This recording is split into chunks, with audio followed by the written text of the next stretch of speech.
ain't searching, I remember. I was born with the answer. Through the fire, through the pressure, I emerge with the standard. I don't follow, I awaken. Ain't no man got me. I'm the root, I'm the branches. I'm the law and the language. Yeah. Happy Monday, everyone, and welcome back to another segment of My Patriot Report Live. I'm the bridge connecting the next generation to federal contractor. I am Ratwan Hill, and with me I have the man, the myth, the legend, Mr. Ambassador of Peace. And if you don't know who he is by now, you might want to ask Anthropic, Mr. Walter Cotton III. Mr. Cotton. Well, if you're a DOD contractor, you better be careful about that, because I understand that, DOD has got a deviation that says you can't use Anthropic anymore. I didn't know that this was a fascist nation where the government could dictate to corporations. Yet I digress. Oh, How man. are you today, Mr. Hill?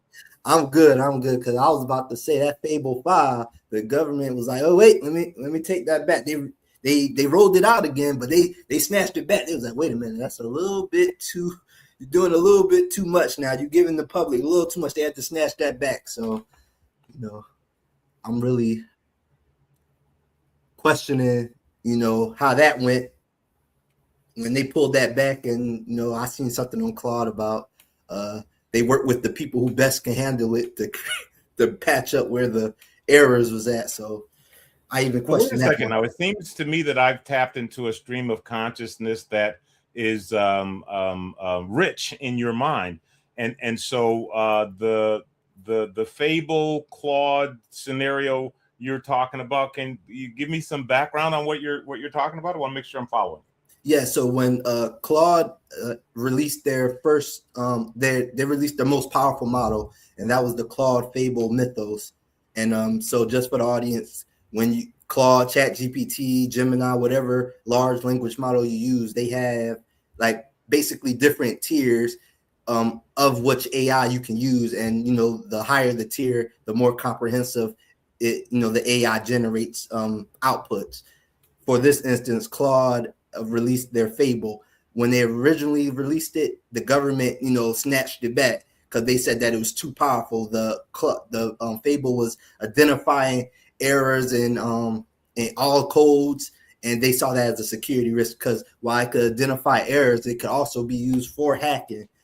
So the government, made them take it back out, and then I guess they rewired it or recoded it to be less powerful, and then they reissued it back out. I believe it was July 1st when they re-rolled it out. But the government had their hand in it, so it should be better. I want to say the iteration of the government's involvement with Anthropic was coming from a different place that I was concerned about, and that was the place, if I remember it correctly, where DOD was asking Anthropic to give them the autonomy to utilize that technology to source and eliminate targets, to use that euphemism.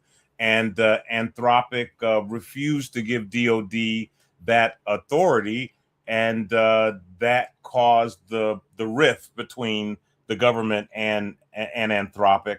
Mm-hmm. And as a result of that, the Pentagon put memos out and defined them as threats to the nation, and all other kinds of shenanigans have ensued. But, as in life, right, we live in a meritocracy, right? Cream always rises to the top. And, eventually I believe that the competency of this company and its solution will outpace the shenanigans of this administration. Yeah, I hope so. I was seeing things that there might be another $1 trillion IPO, so we'll keep our eye on that. You can expect another $1 trillion IPO because the game is on in earnest, right? Mm-hmm. And if you don't know how to play the game, you need to get out of the mustard so that you can catch up. Because if you can't play the game, you can't get into the upper K. And this is a season of haves and have-nots. And the government is helping pick the winners and losers.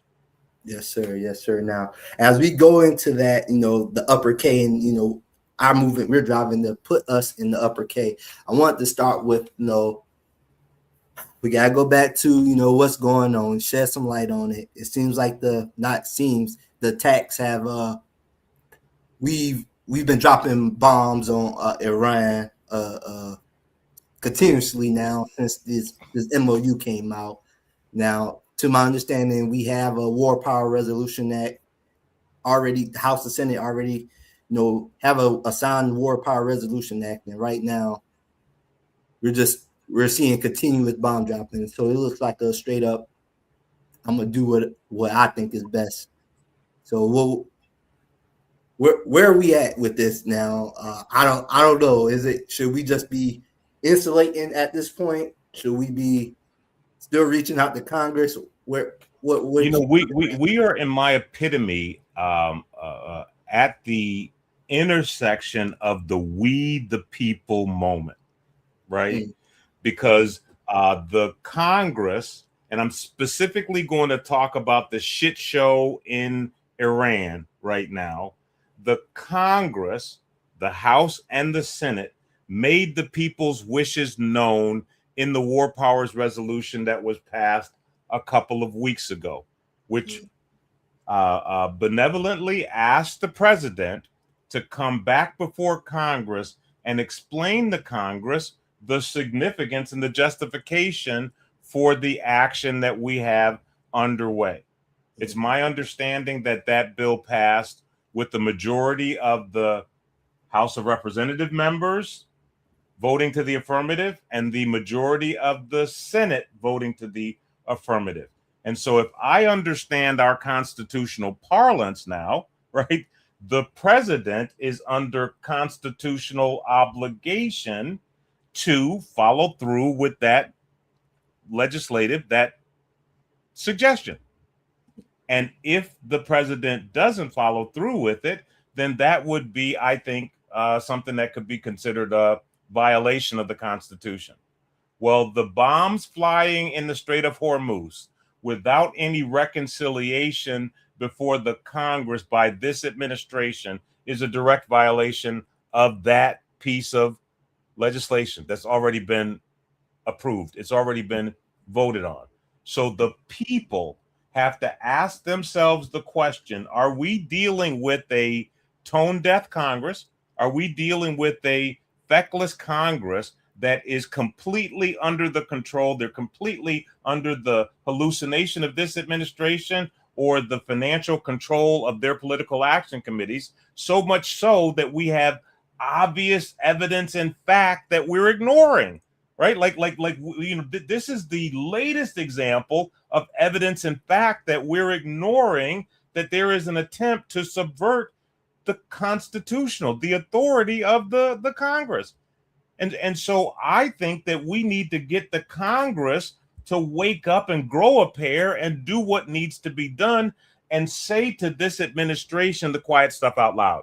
Right? What quiet stuff out loud do we need to say about this event in Iran? The first quiet thing that we need to say out loud is stop saying Iran will never have a nuclear weapon, because under the JCPOA, there was a clear path to achieving that outcome, which is an agreement that this administration canceled without the sacrificing of 13 American lives at a minimum, because you said the conflict has started, and over $100 million worth of expense. So we've got to go back and we've got to stop allowing ourselves to be seduced, distracted, misdirected by the language that's coming out of this administration and call it what it is, right? I'm still sitting on the fact that the renter, right, at the White House tore down the East Wing. And we haven't had an outrage about that constitutional implication.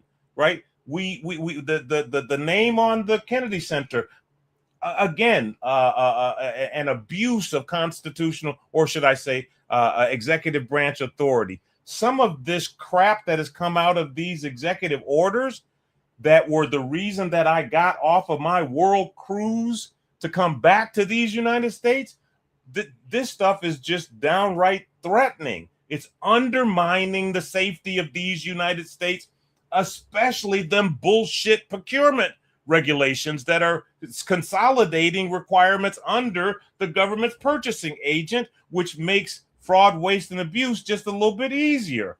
And I know I'm animated today, but I'm animated because I need to talk to we the people today. We the people have to have a conversation with Congress today and have them stop this shit show, because the downrange economic impact of the Strait of Hormuz being closed is being covered up by this game that they're playing with oil future contracts and stuff like that, right? The actual cost for the barrel of oil is being obfuscated by the game that they're playing with our strategic oil reserve. We are about to have an oil crisis, an energy crisis.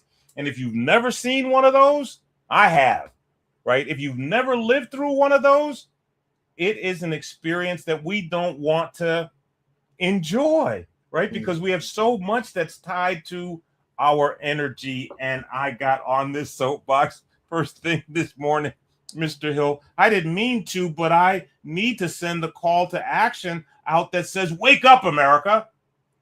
What we're seeing is not consistent with the spirit and the intention of how we want these United States represented on a world stage, much less how we represent these United States to ourselves. And something needs to be done about it. Absolutely. With that, yeah, that's a hell of a way to start off the Monday morning for sure. But it needed to be said. And with that, I also wanted, to talk about some other shenanigans and actions within the veteran community that we're facing, right? We was just having our conversation right before about, a potential attack on the veterans of foreign war because they stood up and said something. Absolutely. I mean, we have a situation right now where the chairman of the House Veterans Affairs Committee is taking an intimidation page out of the executive branch's book, right? Mm-hmm. And because the veteran community objected to the approach that they've taken to try to shove this $21 billion omnibus bill down our throat, right?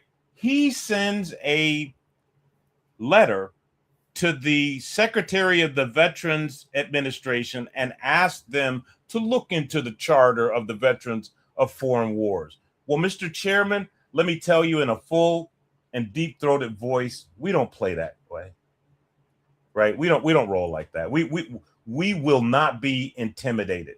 The truth of the matter is you brought a bill to the floor that did not include our intention because you didn't follow protocol. You didn't include us in the process of developing your Frankenstein bill. So what you must do now is you need to bring that bill back to the development table. You need to include the veteran service organization community in crafting a bill that meets our needs. And under those circumstances, we will support it. If you don't, you will suffer our wrath at the voting booth.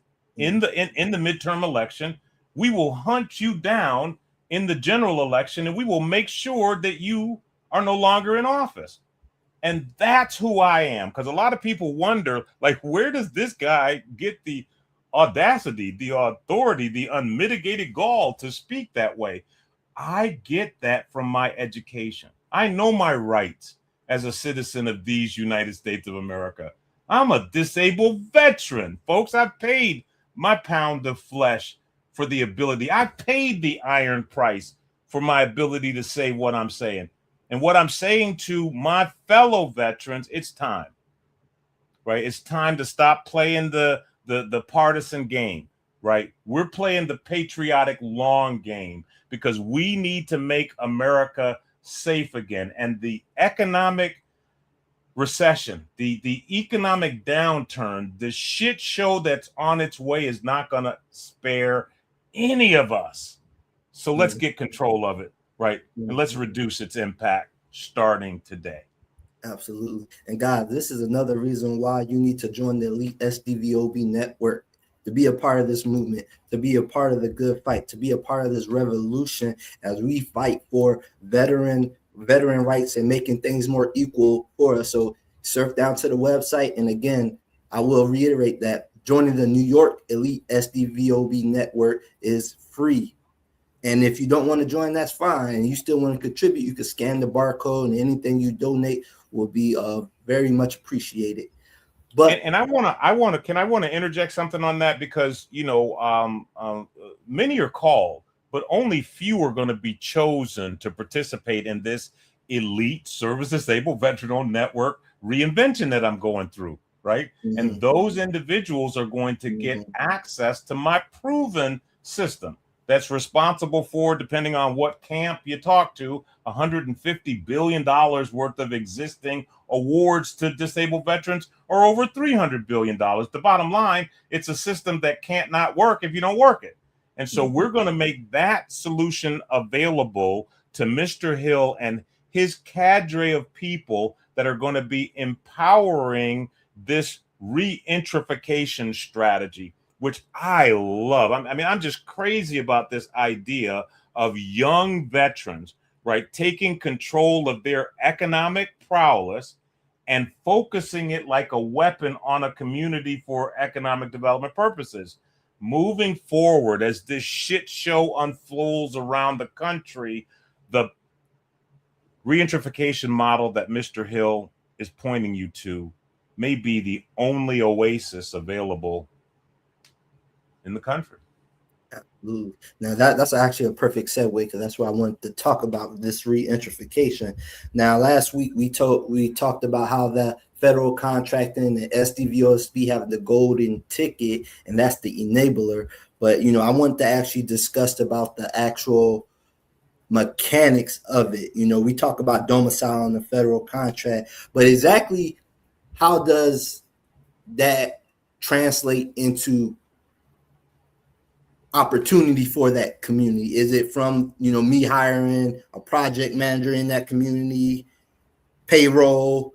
Can you just give us maybe just a few examples or ideas of how those mechanics actually look? Is it just strictly building the manufacturing plant and then employing everybody in the community within there? Well, I do want to talk to you about that, but I want to get your input on something that happened to me this weekend. I went to a graduation party for one of my nieces who's going over to Washington State next year. And I was explaining your reintrification model to a couple of people at the table there. And one of the individuals hit me with a curveball question that I tap danced my way through. I'd love to see how you would answer that question. And they said, Walter, what you're talking about, it sounds like, the rosewood of the past. It sounds like the, greenwood, the Black Wall Street of the past. Is that so? And I says, I think that there are some attributes. And he says, that sounds like segregation. It sounds like you're promoting resegregation. How would you answer that question, Mr. Hill? Is the reintrification you are describing a new form of segregation?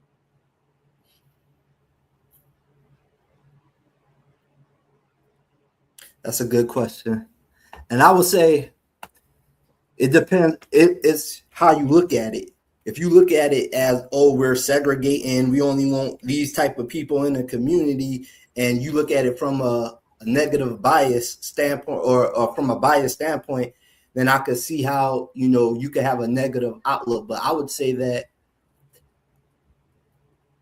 at a certain level, it is somewhat segregation, but we're segregating the good people. It's not about black or white. It's not about, we're looking for the good people who are like-minded. That means if you believe in the Constitution, if you believe that veterans deserve need more equality, if you think minorities need more equality, we're looking for people who are like-minded. I didn't say black people, I said people, humans. We're looking for humans that are like-minded, because if you see all this shenanigans, don't you, and you feel negative about it, wouldn't you want to do something to insulate yourself from it, or do you want to just suffer with it? So that So would be that was a great answer, and it was better than the answer that I gave. But you nailed it, I think, when you said that we're veterans. We're disabled veterans, right? So we're not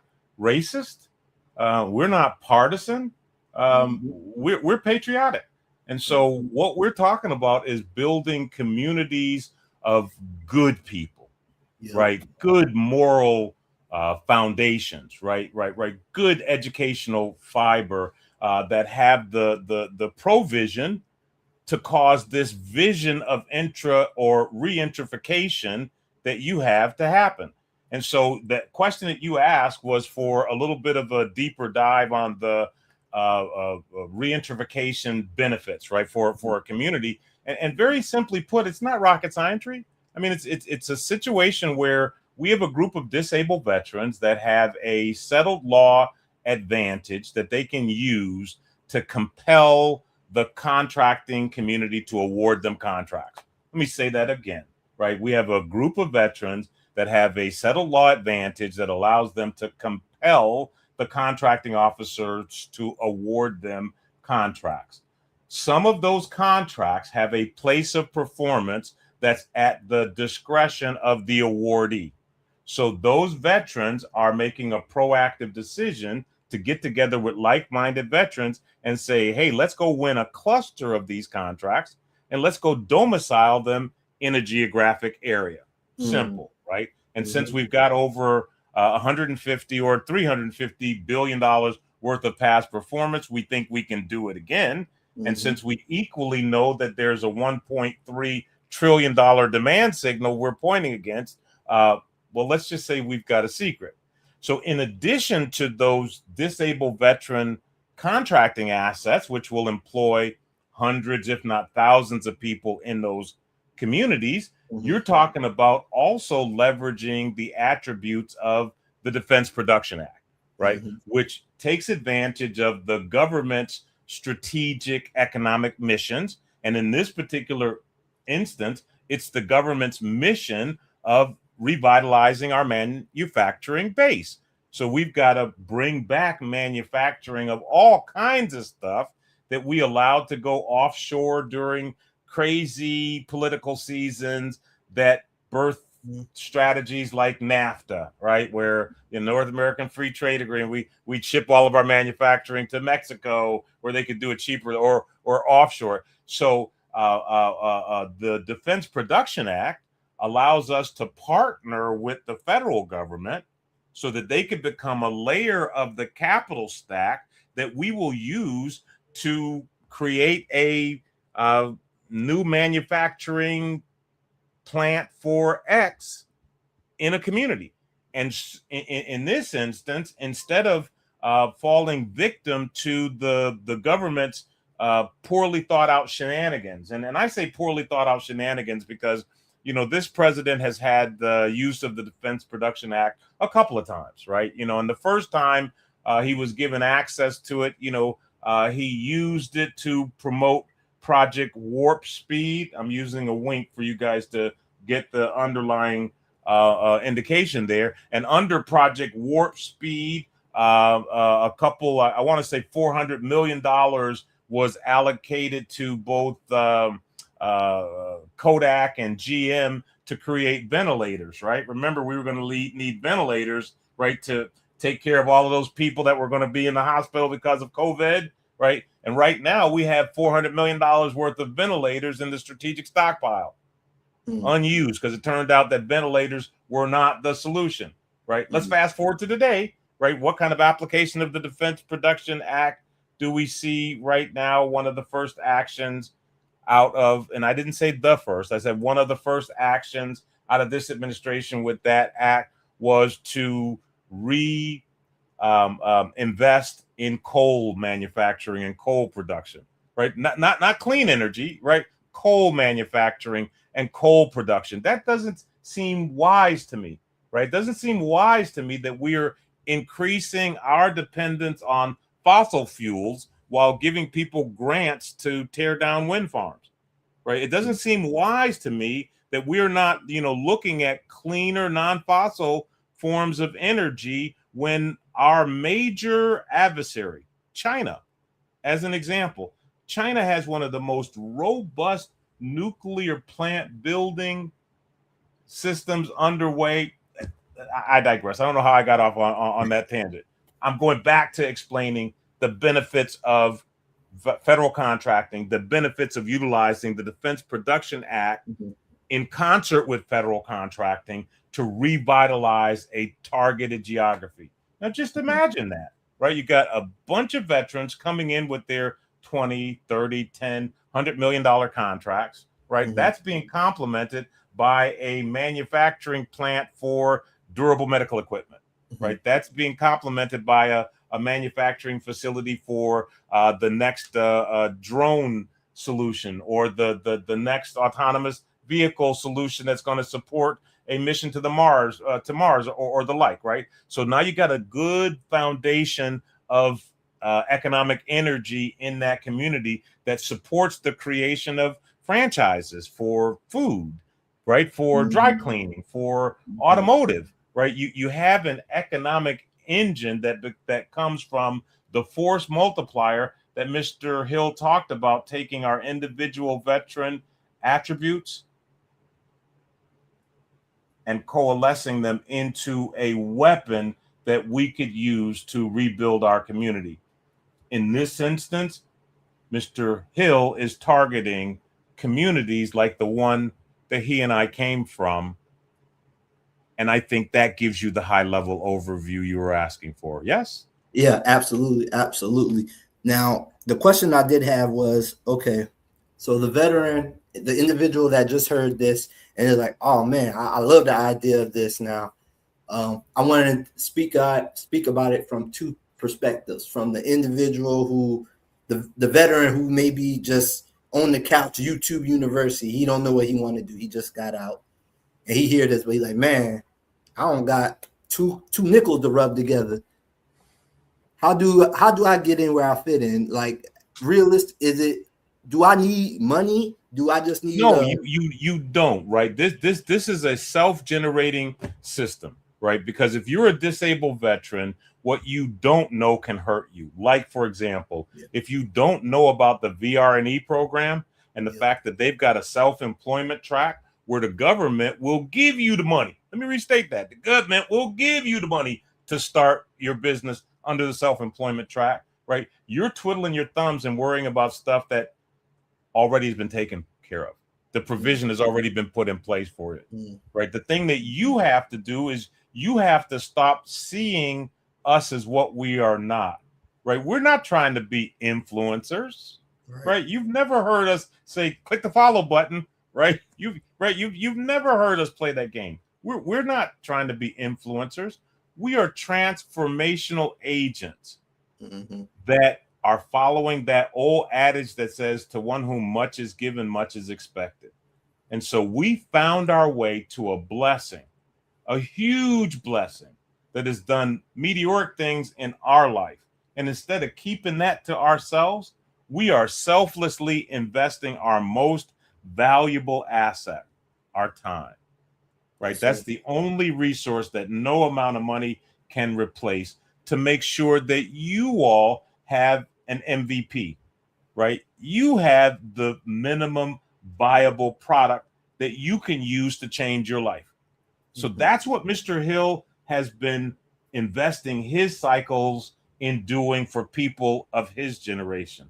And what I've been investing my cycles to demonstrate to people of my generation is how important it is for us to be in the ear of our younger generation.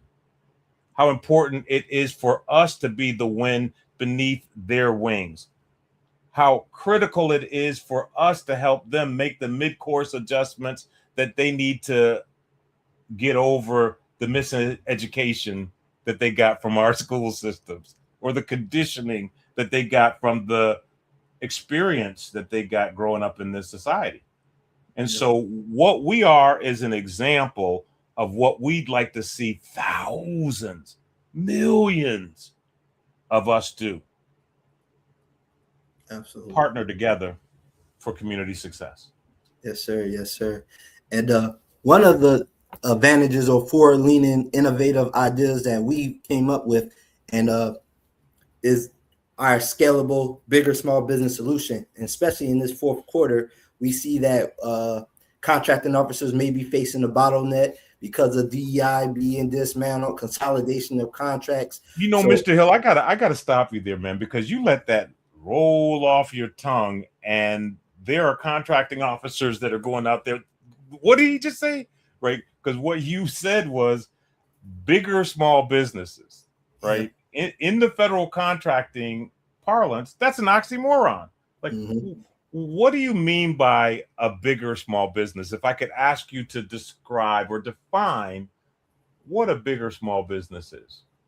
SDVOSB, or any small business collaborating with those other than small businesses, or a bigger small business, and putting together both the best of both worlds and assets and resources, and packaging it up to the government as one solution. So let me see if I can explain this in a way that it may make sense to the audience. So if I'm Lockheed Martin, as an example, right? I'm the biggest small business in the land. Are you telling me that there is a way for me to enter into a relationship with a disabled veteran and put disabled veteran Lockheed Martin on the street? And to say that in another way, succinctly, to put a disabled veteran on the street that has the capability, capacity, scalability, and reach of a Lockheed Martin, is that the bigger small business model you're talking about? Yes. Yes, sir. Do tell how you do that. Well, you know, of course. No, don't tell, right? No, I was just going to say it was multiple ways you can do it. That's what I was going to say. It's just multiple ways you can do it. Well, what I'm going to say is that's a part of the system that we teach in the master class that we're offering you access to. The one that has created the more than 150 or $300 billion worth of past performance. And we're praying that you have ears to hear and eyes to see our example, and that you'll surf out to that URL that you see at the bottom of the screen. Or you will support us by hitting that QR code, because we are changing the safety dynamic in this nation. We're changing the safety measure.